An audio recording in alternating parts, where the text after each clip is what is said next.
Okey, beli emas Geneva, beli emas, ada emas di tangan. Okey, lama kelamaan tuan-puan, yang join yang lewat-lewat ni dah tak ada dah emas fizikal. Beli emas tak apa, letak duit, dapat income bulan-bulan saja. Yang awal tu dapat lah. Yang awal tu. Akhir sekali tak ada emas fizikal, dapat income bulan-bulan. Jadi orang pun, kita bukan nak emas, kita nak letak duit, dapat income bulan-bulan. Kalau dapat 1% sebulan, dia bagi tak banyak tau, 1%, 2% sebulan. Tapi sebenarnya tinggi lah dari sudut pulangan pelaburan.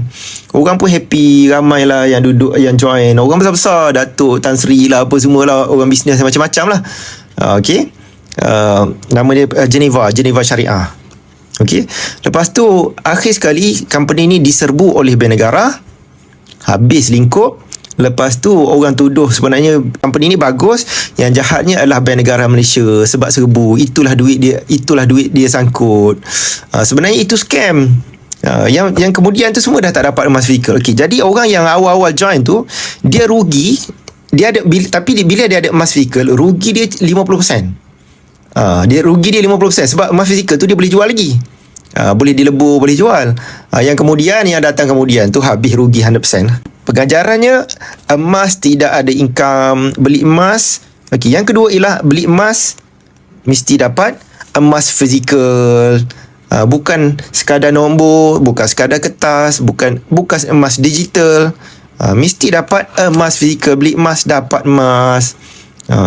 Kalau beli emas tak dapat emas tu, dia ada masalah tuan-tuan. Ada masalah. Sama ada isu syariah ataupun dia scam.